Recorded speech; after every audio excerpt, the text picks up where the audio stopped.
Bonsoir à tous, merci de nous rejoindre pour suivre l'actualité de ce dimanche 21 octobre. Et nous ouvrons une nouvelle fois notre journal par l'actualité sur l'île d'Anjouan aux Comores. Après 6 jours de haute tension et de conflits, l'armée comorienne a finalement pris possession de la Médina à Moutsamoudou ce samedi, libérant ainsi les habitants barricadés dans leur maison depuis une semaine. Les rebelles restent toutefois invisibles. Hier matin, ils n'avaient toujours pas remis leurs armes, et ce, malgré la garantie d'impunité en échange du désarmement fait vendredi par le gouvernement. La Médina reste donc sous haute surveillance. Voyons la situation sur place avec Anastasia Laguera et Ibrahim Youssouf.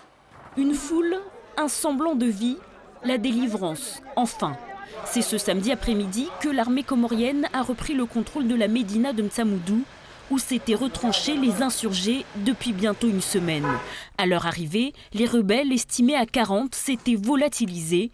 Aucun coup de feu n'a donc été tiré, au grand soulagement des habitants encore traumatisés. On a vécu une situation qui a été très dure vis-à-vis de nous, la population. Presque une semaine d'angoisse et de la terreur, exactement. Voilà. Donc maintenant, Dieu merci, je pense que ça va se terminer, Inch'Allah. Cette porte était toujours fermée. Je sortais ma tête rapidement pour parler à ma voisine et on rentrait aussitôt. Mais maintenant, l'atmosphère est meilleure. Il n'y a plus de violence, on peut sortir, discuter entre nous, respirer. On a prié Dieu pour que la paix revienne. Enfin.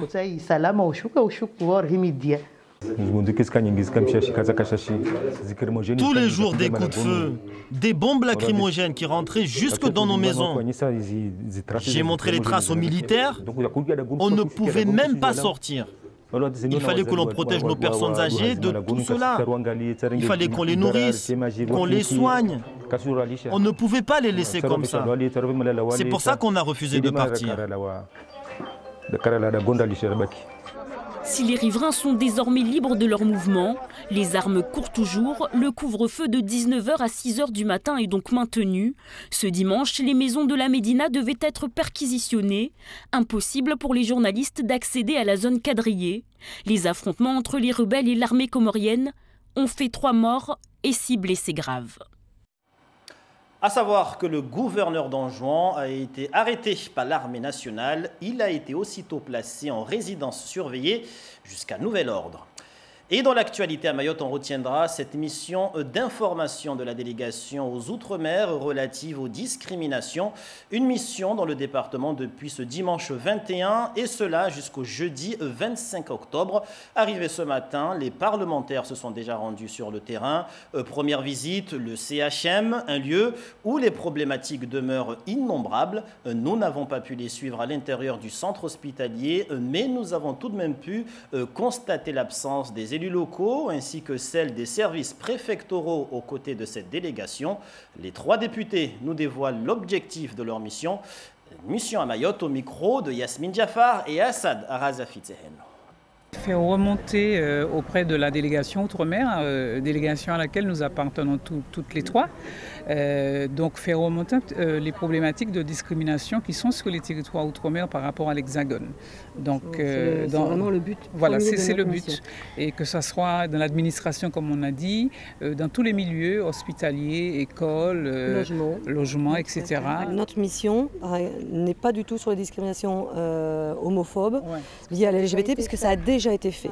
C'est une partie du rapport qui a été déjà faite. Nous nous attachons essentiellement à toutes les autres discriminations prioritaires, tout ce qui est discrimination liée au genre, égalité femmes-hommes, discrimination liée à l'origine, à la race, à l'appartenance religieuse, voire même appartenance politique, voilà, toutes les autres discriminations. Et une discrimination à laquelle on ne pense pas forcément, mais ça peut être celle des étudiants ultramarins qui cherchent un logement quand ils arrivent dans l'Hexagone pour être hébergés pendant leurs études. Autre arrivée à Mayotte aujourd'hui, celle des U13 de l'UCS Sada, les moins de 13 ans. Après avoir passé une semaine à Dar Salam, ces 18 amoureux du ballon rond, accompagnés des cadres du club, sont revenus dans l'île avec une certaine satisfaction de leur voyage. Le rythme dans la peau, les champions sadois ont encore de l'énergie pour célébrer la fête. Un accueil populaire a été d'ailleurs prévu à Sada cet après-midi. Mais avant même d'arriver à la maison, ils savourent leur séjour et garderont d'ailleurs des souvenirs, mais aussi des riches enseignements. Yasmine Jafar et Assad Razafit Seheno les ont interrogés à la descente de la barge. On les écoute. Moi, je suis gardien. Ah, donc le gardien a beaucoup de responsabilités. Est-ce que tu as laissé rentrer des buts? Non, juste une seule. Ah, juste un seul. Donc ça va, t'es fier de toi? Oui. T'as fait le boulot? Oui. Comment t'as trouvé les terrains de Dar es Salaam par rapport aux terrains d'ici?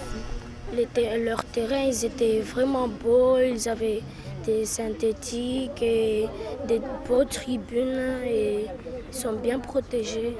Comment tu trouves les terrains de Mayotte? Ils ont trop de poussière et à chaque fois qu'on rentre à la maison, on est sale et j'aimerais vraiment qu'on trouve ces gazons comme ça. On nous a dit qu'on va nous attendre à Chiconi et puis on va aller en klaxon jusqu'à Sada. Et tu penses que vous le méritez? Oui. Pourquoi?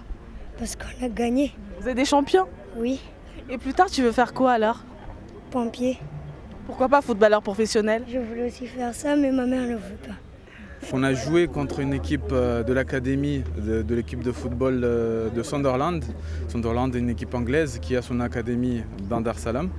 On a joué contre eux et puis on a vu quand même un écart de niveau parce que ce sont des jeunes qui se préparent à être des futurs professionnels. Et après on a joué contre une autre équipe locale.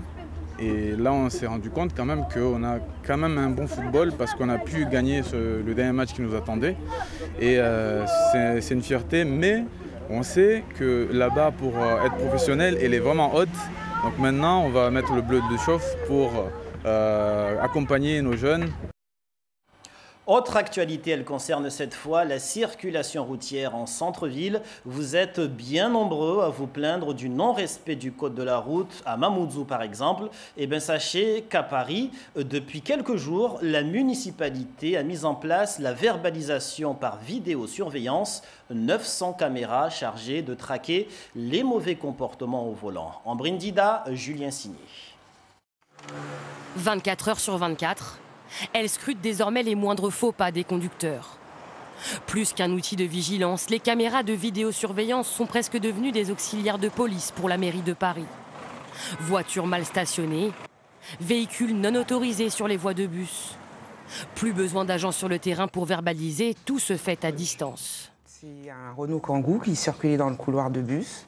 Depuis leur fauteuil, ces agents surveillent les écrans des 962 caméras installées dans Paris et traquent les infractions, comme ce scooter sur une voie de bus. On a un petit bouton là sur le joystick, on clique et ça prend le cliché. Avec le véhicule qui est dans la voie de bus, sa plaque d'immatriculation. Et à ce moment-là, je sors le cliché et j'établis la contravention. 135 € d'amende pour cette infraction. Pour cibler le maximum d'incivilité, les agents se concentrent sur les axes très fréquentés, en plein centre de Paris, comme la rue de Rivoli et le boulevard Saint-Germain. Des PV en un clic. Grâce à cette recette, la ville envoie plus de 400 verbalisations par jour. Plus d'amendes pour faire changer les comportements. Il faut arriver à conjuguer tous les usages de l'espace public et donc respecter les voitures, les espaces pour les bus, pour les vélos. C'est une question de fluidité mais aussi une question de sécurité.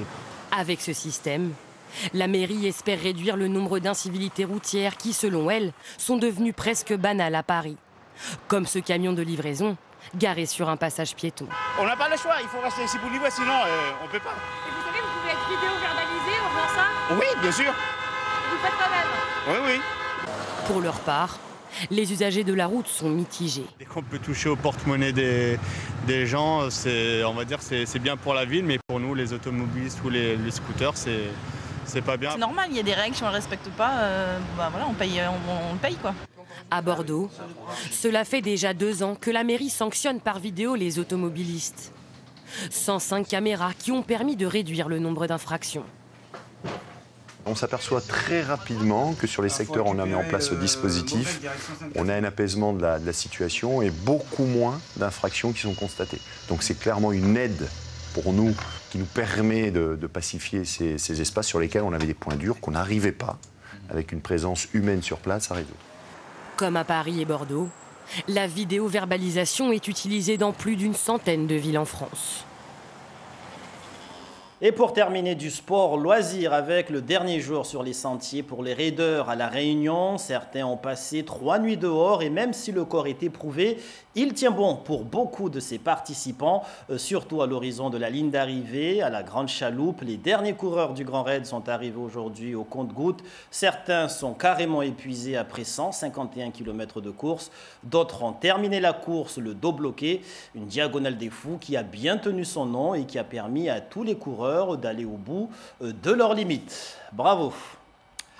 Voilà, fin de cette édition. Merci de nous avoir suivis. L'actualité revient demain à 13h avec le journal de la mi-journée avec Darwesh Daou. Puis à 19h, je vous retrouverai pour le journal du soir. Mais avant cela, je vous donne rendez-vous dans un instant pour le journal en maoré. À tout à l'heure.